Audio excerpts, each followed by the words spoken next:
Hello friends, स्वागत है आपका हमारे YouTube channel GK with me में। तो आज के इस क्लास में हम पढ़ना शुरू करेंगे सॉइल पॉल्यूशन के टॉपिक के बारे में। जैसा कि आपके सिलेबस में दिया गया है, आपको सभी टाइप्स के जो भी पॉल्यूशंस हैं उन सब के बारे में पढ़ना है। तो आज की ये क्लास हमारी रहेगी सॉइल पॉल्यूशन के बारे में। जैसा कि आपको पता है, इससे पहले वाली क्लासेस में हम water pollution and air pollution के बारे में पढ़ चुके हैं। तो आज की इस क्लास में हम जानेंगे कि सॉइल पॉल्यूशन क्या होता है, इसके कॉजेस क्या क्या है, इसकी वजह से क्या क्या इफेक्ट पड़ते हैं, कितने टाइप की सॉइल्स होती है, उन सब के बारे में हम आज की क्लास में जानेंगे। वैसे तो आपने ये जब आप छोटे होगे तब आपने सॉइल पॉल्यूशन के बारे में कभी पढ़ा होगा, ठीक है, बट इसमें भी हम जो मेन पॉइंट्स हैं बस वही जान लेंगे, क्योंकि अब आपको इतना तो पता ही होगा कि सॉइल पॉल्यूशन क्या होता है, इसके रीजंस क्या क्या है, इसके कारण क्या क्या होते हैं। बट फिर भी हम एक बार रीड आउट इसको कर लेते हैं, जो जो हमारे मेन पॉइंट्स हैं जो एग्जाम में पूछे जा सकते हैं उनको पढ़ लेते हैं, ठीक है। तो हम स्टार्ट कर देते हैं आज की क्लास। और हाँ, अगर आपको इसका पीडीएफ चाहिए तो आप हमारा टेलीग्राम चैनल ज्वाइन कर सकते हैं। टेलीग्राम चैनल का जो लिंक होगा वो आपको हमारे डिस्क्रिप्शन बॉक्स में मिल जाएगा। इससे पहले भी बहुत सारी क्लासेस में आपको जो आपके ईवीएस का सिलेबस है उनके बारे में करा चुकी हूँ। कम से कम 9 to 10 क्लासेस मैंने आपको करा दी हैं और प्ले लिस्ट बनी हुई है, आप वहां से जाकर चेक कर सकते हैं। तो आपका ज्यादा टाइम ना लेते हुए स्टार्ट कर देते हैं हमारी क्लास को। सॉइल पॉल्यूशन, सबसे पहले जैसा कि आप देख रहे हैं यहाँ पर लिखा है सॉइल पॉल्यूशन, यानी कि मिट्टी का पॉल्यूशन, मिट्टी में पॉल्यूशन। तो मिट्टी में होने वाले पॉल्यूशन को ही क्या कहते हैं, सॉइल पॉल्यूशन कहा जाता है। अब ये किस किस वजह से होता है, जैसे हम बेसिकली जैसे एग्रीकल्चर है, एग्रीकल्चर में हम ज्यादा कीटनाशकों का हमने यूज कर लिया है, या ऐसे पदार्थ जिनको मिट्टी में नहीं जाना चाहिए था या मिट्टी में नहीं होना चाहिए था, वो ऐसे जो भी हानिकारक पदार्थ है जो मिट्टी में शामिल हो गए हैं, वो किसका कारण बनते हैं, सॉइल पॉल्यूशन का कारण बनते हैं, ठीक है। इसके बाद यहां पर मैंने लिखा है कि सॉइल पॉल्यूशन के सोर्सेस क्या क्या है, किन किन वजह से आपका सॉइल पॉल्यूशन हो सकता है। ये क्लास आपकी ज्यादा लेंथी नहीं रहने वाली है, जैसे वाटर पॉल्यूशन की क्लास ज्यादा लेंथी थी क्योंकि वो इंपॉर्टेंट था। उसमें जैसे डीओ है, बीओडी है, सीओडी है, वो सारा का सारा आपका इंपॉर्टेंट था, इसीलिए मैंने वो क्लास जो है उसमें सारा का सारा एड ऑन करके आपको पढ़ाया था, ताकि आपको जब एग्जाम हो या आपको कोई रिवीजन करनी है या आपने पहले भी कहीं से पढ़ रखा है या रिवीजन करनी है तो आपको सारा एक ही क्लास में अवेलेबल हो जाए, ठीक है। इसके बाद यहाँ पर है सोर्सेज ऑफ सॉइल पॉल्यूशन। यहाँ पर अपशिष्ट पदार्थों से सॉइल पॉल्यूशन होता है, जैसे सॉलिड वेस्ट है, जो आपके ऐसे वेस्ट पदार्थ होते हैं जिनको हम डिकम्पोज नहीं कर पाते, उन्हें हम सॉलिड वेस्ट के नाम से जानते हैं। इसके साथ साथ जो हमारा घर से जो कचरा निकलता है उसमें पॉली बैग्स वगैरह होते हैं, ऐसा कचरा, ठीक है, जो खतरनाक सिद्ध होता है। इसके बाद है लो अपशिष्ट, कार्बनिक पदार्थ, अकार्बनिक रसायनों के अवशेष, जैसे रेडियो एक्टिव सब्सटेंसेस हैं, ये क्या करते हैं, मतलब हम अर्थ के ऊपर ऐसे ही डाल देते हैं, जिससे वो जो अर्थ की लेयर है, जो सोइल है, वो क्या होती है, बहुत ज्यादा बुरी तरीके से इफेक्ट होती है। रेडियो एक्टिव सब्सटेंसेस में जैसे भारी धातुएं आती है, जैसे कैडमियम है, स्ट्रांसियम है, यूरेनियम है, लेड है, ये सारे के सारे किस में आते हैं, रेडियो एक्टिव सब्सटेंसेस में आते हैं। ये क्या करते हैं, आपकी भूमि की जो उर्वरता है उसको प्रभावित करते हैं, यानी कि अर्थ की जो फर्टिलिटी है उसको क्या करते हैं, प्रभावित करते हैं, यानी कि उसको मतलब एक तरीके से बुरा प्रभाव ही छोड़ते हैं उसके ऊपर। तो आपको ये याद रखना है। ये फ्लाई ऐश वाला मैंने आपको वाटर पॉल्यूशन में भी पढ़ाया था। मैंने आपको बताया था कि जो फ्लाई ऐश होती है वो चिमनियों से निकलने वाली जो राख होती है वो इस तरीके से अर्थ के ऊपर फैला दी जाती है, मतलब पूरे के पूरे बड़े बड़े ढेर लगा दिए जाते हैं, जिसकी वजह से क्या होता है, मतलब सॉइल पॉल्यूशन तो होता ही होता है, साथ में इसके साथ साथ वाटर पॉल्यूशन भी होता है, क्योंकि जब हम इसको ऐसे ही धरती के ऊपर डाल देते हैं तो ये क्या करती है, मतलब उड़ती जाती है और एक जगह से दूसरी जगह पर क्या होगी, मतलब ट्रांसफर होती रहती है।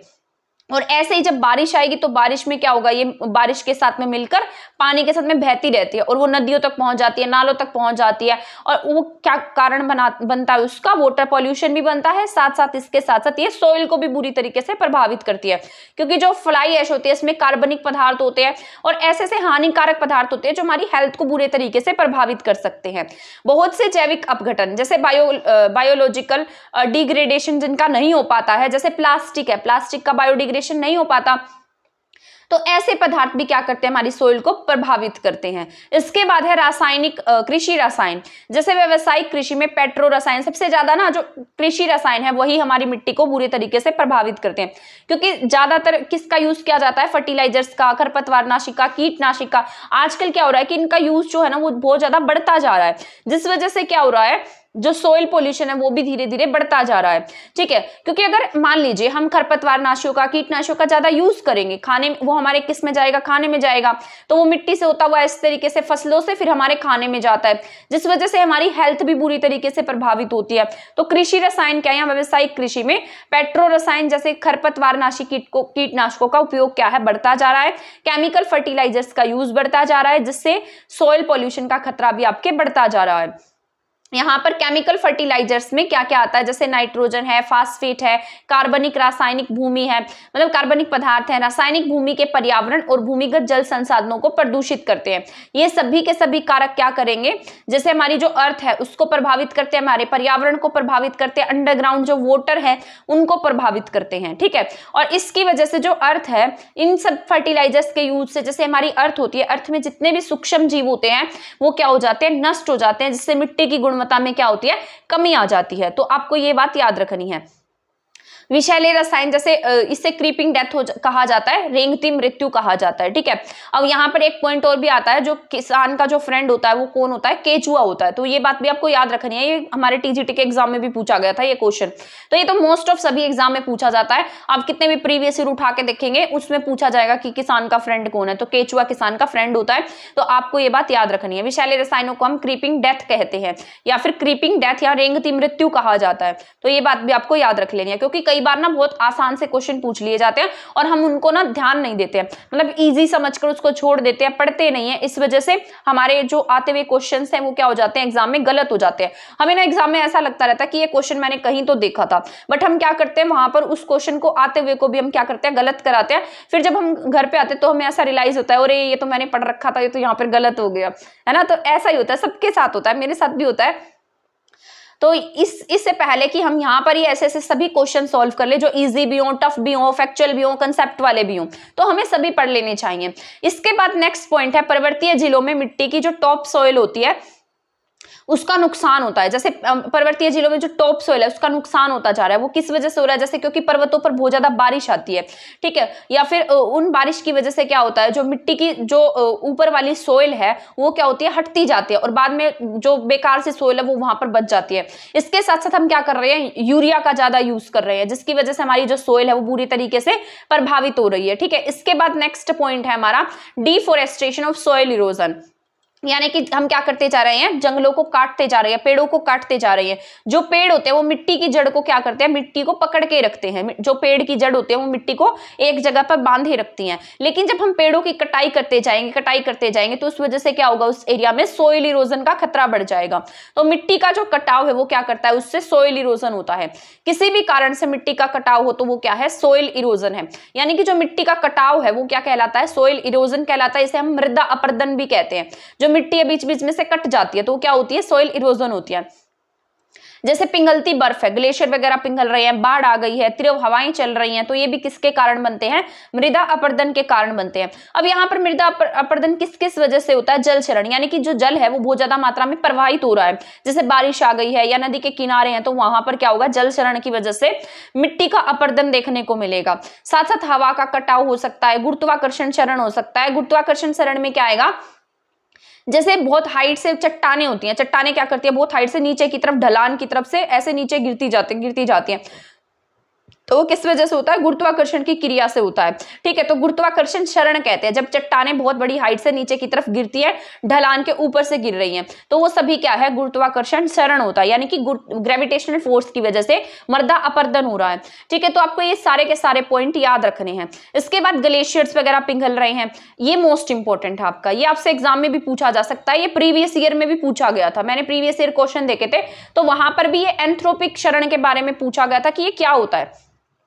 तो एंथ्रोपिक क्षरण जो है वो मानव गतिविधि द्वारा उत्पन्न गहन कृषि, वनों की कटाई, नहर, सड़कों का निर्माण, यानी कि जो ह्यूमन एक्टिविटीज है, हम जो मैन मेड एक्टिविटी है, ह्यूमन एक्टिविटी है, जो हम अपने फायदे के लिए कर रहे हैं, जिससे हम नेचर को नुकसान पहुंचा रहे हैं। ठीक है, बहुत ज्यादा मात्रा में कृषि किए जा रहे हैं, वनों की कटाई किए जा रहे हैं, नहर मतलब गहन कृषि कर रहे हैं, जिसकी वजह से हमें वनों को काटना पड़ेगा, क्योंकि इतना स्पेस नहीं होगा। जब स्पेस नहीं होगा तो हमें वनों को काटना पड़ेगा। लोग क्या करते हैं, वनों को काटकर वहां पर बहुत बड़ी मात्रा में कृषि कर रहे हैं।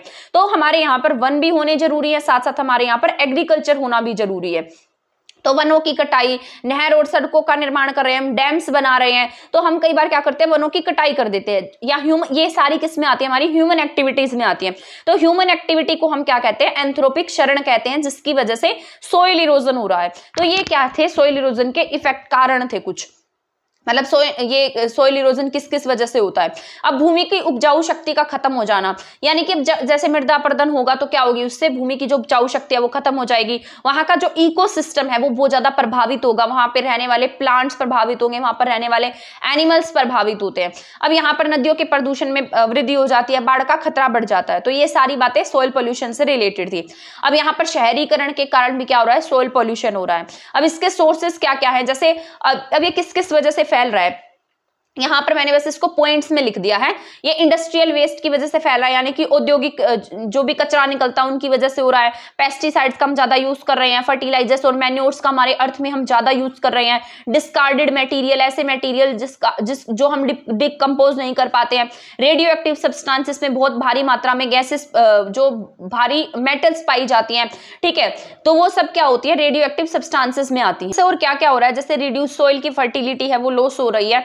इसके बाद रिड्यूस नाइट्रोजन का फिक्सेशन जो है वो कम हो जाएगा, और सोइल पोल्यूशन की वजह से फर्टिलिटी है वो क्या होगी, रिड्यूस हो जाएगी। नाइट्रोजन का जो फिक्सेशन है वो भी कम हो जाएगा, ठीक है। पर ये पॉइंट है कि सॉइल पोल्यूशन से क्या क्या होता है, जैसे सॉइल की फर्टिलिटी है वो लॉस होगी, इसके साथ साथ नाइट्रोजन का जो फिक्सेशन है वो भी लॉस हो जाएगा, जो सॉइल इरोजन है वो बढ़ता जाएगा, सॉइल में जो न्यूट्रिएंट्स हैं वो भी क्या होते जाएंगे, धीरे धीरे खत्म होते जाएंगे। तो ये सब आपका सॉइल पोल्यूशन से रिलेटेड है, जो मैंने आपको भी बताया है। इसके साथ साथ यहाँ पर जो मिट्टी है, मिट्टी में जो लवणता है वो ज्यादा बढ़ जाएगी। तो बस यही पॉइंट आपको याद रखने हैं। इसके साथ साथ जैसे हमारी हेल्थ है, हेल्थ जो है वो बहुत ज्यादा बुरे तरीके से प्रभावित होगी, क्योंकि इसमें जो डेंजरस केमिकल है ना वो क्या जाएंगे, अंडरग्राउंड मिल जाएंगे, जिससे हमारी हेल्थ इफेक्ट होगी। ये कहीं ना कहीं ह्यूमन के द्वारा कंजप्शन किए जाएंगे। अब है अम्लीय वर्षा, हवा में मौजूद पोल्यूटेंट बारिश के साथ मिलकर वापस जमीन पर आ गिरते हैं। ये सारी बातें मैंने आपको वाटर पॉल्यूशन में बहुत अच्छे से एक्सप्लेन की थी। मैंने आपको बताया था कि जो भी हमारे जो भी गैसेस होती हैं, जो विषैली गैसेस होती है, विषैले पदार्थ होते हैं, वो क्या करते हैं, मतलब वर्षा के पानी के साथ मिल जाते हैं, फिर क्या करते हैं, वो वापस से मतलब अर्थ पर ही आ जाते हैं। जो विषैली गैसेस होती है वो बारिश के साथ मिलकर वापस से किस पर आएंगी, अर्थ पर आती हैं। अब मान लीजिए जो विषैली गैसेस हैं या विषैले उसमें जो भी विषैले पदार्थ हैं वो वापस से अर्थ पर आ रही हैं, तो अर्थ पर हम क्या करते हैं, कृषि करते हैं, और उस कृषि में जब वो पोल्यूटेंट्स मिल जाएंगे उसका हमारे द्वारा कंजप्शन किया जाएगा, जो हमारे हेल्थ पर बुरा प्रभाव डालेगा। तो यही है, हवा में मौजूद पोल्यूटेंट बारिश के साथ मिलकर वापस जमीन पर आ गिरते हैं, जिससे मिट्टी के जो पोषक तत्व हैं वो क्या हो जाते हैं, नष्ट हो जाते हैं, ठीक है। तो इस वजह से क्या होगा, हमारे यहाँ पर जो सॉइल पोल्यूशन हमारे लिए खतरा क्रिएट करेगा। जो नाभिकीय कचरा है वो भी क्या है, एक तरीके से न्यूक्लियर जो कचरा है वो हमारे लिए खतरा पैदा करता है। इससे हमारा ह्यूमन हेल्थ इफेक्ट होता है, जैसे उल्टी, खांसी, सिर दर्द, और पौधों पर प्रभाव पड़ेगा। ये सभी इफेक्ट देखे जा सकते हैं। फर्टिलाइजर्स के यूज से अर्थ पर जो सोइल है उसकी फॉर्मेशन में चेंज आ जाएगा, जो फसलें हैं वो खराब हो जाएंगी, वनस्पतियां जो हैं वो खत्म हो जाएंगी। तो ये सब है सॉइल पोल्यूशन से रिलेटेड पॉइंट है। पारिस्थितिक तंत्र पर प्रभाव पड़ेगा, सोइल में प्रेजेंट जितने भी माइक्रोब्स हैं वो मर जाएंगे, पक्षी जो हैं, कीड़े हैं, उनका जो आवास है वो छिन जाएगा, कुछ नेगेटिव पॉइंट्स क्रिएट होंगे। इसके बाद है how to control soil pollution. Soil pollution को हम कैसे कंट्रोल कर सकते हैं। हमें जो कीटनाशक हैं, फर्टिलाइजर्स हैं, जो भी केमिकल्स हम यूज कर रहे हैं एग्रीकल्चर में, उनको कम करना होगा, रिड्यूस करना होगा। वनों की कटाई को हम क्या कर दे, कम करेंगे, ठीक है, जिससे सॉइल इरोजन भी नहीं होगा। रिसाइकिल करेंगे, जब रिसाइकिल करेंगे तो सॉइल से कार्बनिक और अकार्बनिक जो जैविक कचरा है उसका क्या होगा, निपटान होगा। तो ये सारे के सारे फैक्टर्स रिलेटेड थे आपके सॉइल इरोजन को, सॉइल पोल्यूशन को कम करने की, कि हम सॉइल पोल्यूशन को कैसे कम कर सकते हैं। अब मेन पॉइंट्स आ जाते हैं, जो आपके फैक्चुअल पॉइंट्स है, जो मैंने यहाँ पर लिखे हैं, एग्जाम के पॉइंट ऑफ व्यू से जरूरी रहने वाले हैं। यहाँ पर सोइल का जो पीएच मान होता है वो 7.2 के आसपास होता है, ठीक है। इसका मतलब कि जो हमारी सोइल है वो ना तो अम्लीय तो होगी नहीं, तो अक्षारीय होती है, मतलब बहुत ज्यादा अक्षारीय भी नहीं होती है। न्यूट्रल जो होता है ना वो 7 होता है, उदासीन होता है 7, तो 7 से थोड़ी सी ज्यादा है, तो यहाँ पर अम्लीय नहीं होगी। अगर यहाँ पर 7 से कम है, अगर जो अर्थ है, अर्थ का जो पीएच माना है वो 7 से कम आ रहा है, तो हमारी अर्थ का पीएच, जो हमारी सोइल है वो कैसी होगी, अम्लीय होगी। और यहाँ पर अगर सोइल का पीएच मान 7 से ज्यादा है तो ये कैसी होती है, अक्षारीय होती है, ठीक है। तो इसके बाद यहाँ पर सोइल की जो स्टडी है उसको हम पेडोलॉजी कहते हैं। अगर यहाँ पर हमारी सोइल में अगर एसिडिटी ज्यादा है, सॉरी एसिडिटी नहीं आएगा यहाँ पर, अम्लीयता बोल सकते हैं। अम्लीयता ज्यादा है तो चूने की कमी होगी उसमें, यानी कि मिट्टी में CaO, CaOH2, CaCO3 को हम ऐड करेंगे, ठीक है, यानी कि हम इसमें चूना मिलाएंगे। इसके बाद अगर अक्षारीयता ज्यादा है, ठीक है, तो यहाँ पर जिप्सम ऐड करेंगे। तो ये बात आपको याद रखनी है, अगर जो हमारी सोइल है वो बेसिक नेचर की है तो उसमें हमें जिप्सम ऐड करना होगा। अगर हमारी अर्थ जो अम्लीय नेचर की है तो हमें उसमें चूना मिलाना होगा, ठीक है। तो आपको ये बात याद रखनी है। इसके बाद मैंने इसको यहाँ आगे और भी अच्छे से एक्सप्लेन किया है, तो ये आपके इंपॉर्टेंट रहने वाला है, ठीक है। तो सोइल फैक्टर्स है यहाँ पर, ये यहाँ पर सोइल फैक्टर लिखे हैं मैंने, एक मिनट। तो यहाँ पर है सोइल फैक्टर। सोइल फैक्टर क्या होते हैं यहाँ, जैसे मिट्टी भी वहां की वनस्पति को, जैसे मिट्टी होती है, मिट्टी क्या करेगी, वहां की वनस्पति को इफेक्ट करती है। जैसे यहाँ पर खनिज लवण है, खनिज लवणों के आधार पर हमारी वनस्पति होती है। जैसे राजस्थान, जैसे जो मतलब डेजर्ट एरिया, वहां कैक्टस होगा।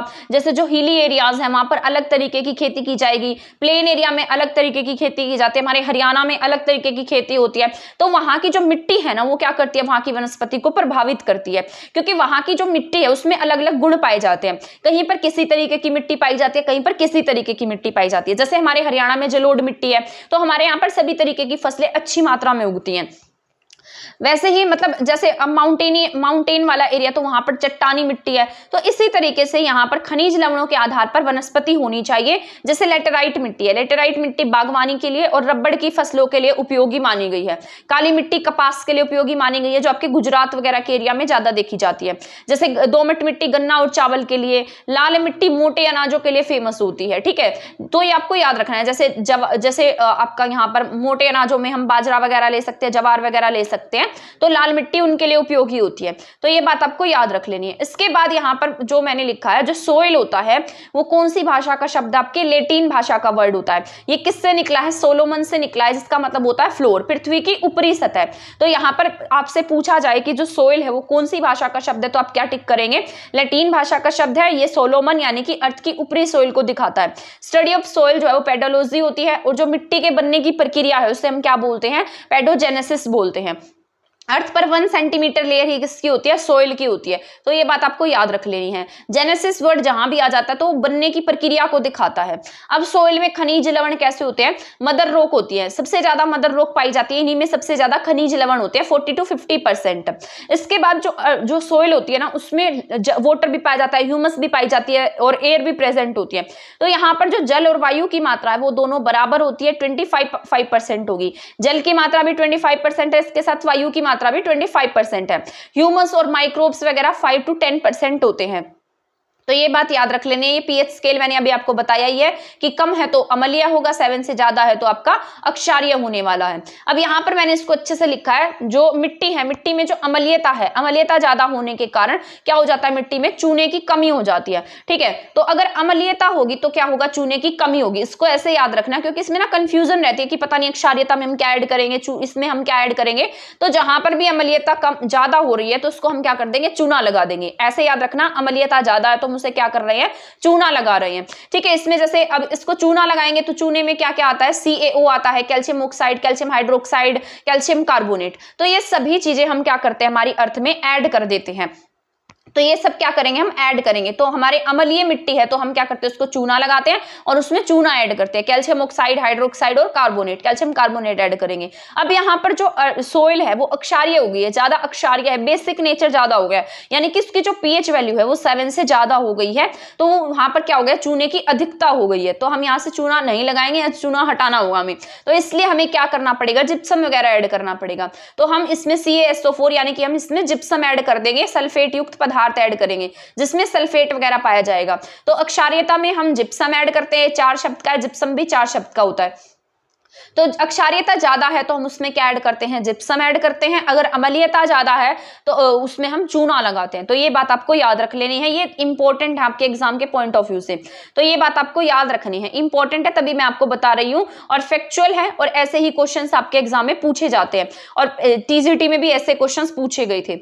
यहाँ पर है होरिजन। अब यहाँ पर ये अर्थ के कुछ होरिजन होते हैं, जैसे इसमें सबसे नीचे वाला जो पार्ट है उसमें मदर रॉक्स पाई जाती है। इसके ऊपर जो पार्ट होता है उसमें वेदर रॉक्स पाई जाती है, जो वेदर्स की वजह से बनी है, टूट फूट कर मदर रॉक से टूट फूट कर छोटे छोटे कणों में बन गई है, तो वो वेदर रॉक होती है। इसके बाद वेदर रॉक से क्या बनती है, क्ले बनती है, इसमें महीन कण पाए जाते हैं। इसके बाद ऊपर सबसे ऊपर वाले पार्ट में ह्यूमस पाया जाता है, जिसमें सबसे ज्यादा कार्बनिक पदार्थ शामिल होते हैं। जो आपकी एक क्ले मिट्टी होती है इसमें सबसे ज्यादा जल धारण करने की क्षमता होती है, जो आपका इंपॉर्टेंट है, मैंने आपको बताया है। इसके बाद में यहाँ पर लिखा है silt, loamy soil, Sandy soil, gravel. ये पार्टिकल साइज के आधार पर होती हैं, ठीक है। तो सिल्ट है, क्ले है, लोमी है, सैंडी सॉइल है, ग्रेवल है, तो ये किसके आधार पर बनी होंगी? पार्टिकल के आधार पर बनी होती है। इसमें से सैंडी सॉइल और ग्रेवल ये क्या नहीं करती? जल धारण नहीं करती हैं। सबसे ज्यादा जल धारण कौन सी करेगी? क्ले मिट्टी सबसे ज्यादा जल धारण करती है। साथ साथ सैंडी सॉइल एंड ग्रेवल ये क्या नहीं करती हैं? आपके जल धारण नहीं करते हैं। ये बात आपको याद रखनी है। इसके बाद है ब्लैक सोइल एंड जलोढ़ मिट्टी, लाल मिट्टी, और ये सारी जितने भी यहाँ पर मैंने लिखे हैं, जैसे ब्लैक सोइल है, जलोढ़ मिट्टी है, लाल मिट्टी है, ठीक है, लेटेराइट मिट्टी है, ये सब किसके आधार पर होती है? अपने कलर के आधार पर होती है, ठीक है। तो ये सारी बातें आपको याद रखनी है। ब्लैक सोइल, जलोढ़ मिट्टी, लाल मिट्टी, लेटेराइट मिट्टी ये अपने कलर के आधार पर होंगी, और ऊपर वाली जितनी मिट्टी है वो पार्टिकल के साइज के आधार पर होती है, जल धारण नहीं करती है। क्ले मिट्टी में सबसे ज्यादा क्षमता होती है जल धारण करने की, ठीक है। और मैंने आपको अभी बताया था, ऊपर मैंने आपको बताया था कि अगर मिट्टी में अम्लीयता ज्यादा हो जाती है तो हम उस पर चूना लगाते हैं, CaO, CaCO3, ठीक है, ये सब हम उसमें ऐड करते हैं। अगर मिट्टी में जो अक्षारीयता है वो ज्यादा हो जाती है तो हम उसमें जिप्सम ऐड कर देते हैं। मिट्टी बनने का प्रोसेस पेडोजेनेसिस होता है, मिट्टी का अध्ययन जो है वो पेडोलॉजी कहलाता है। तो ये सारी बातें आपको याद रखनी है। मिट्टी जो है वो लैटिन भाषा का शब्द है। तो आई होप आपको ये क्लास समझ में आ गई होगी। इसमें आपके सभी एग्जाम के पॉइंट ऑफ व्यू से पॉइंट ऐड किए, मैंने इसमें कोई फालतू पॉइंट ऐड नहीं किया है। मैंने आपको वाटर पॉल्यूशन पढ़ाया था, उसमें भी मैंने आपको सारे के सारे एग्जाम के पॉइंट ऑफ व्यू से पढ़ाई हैं। तो आई होप आपको एक क्लास समझ में आ गई होगी।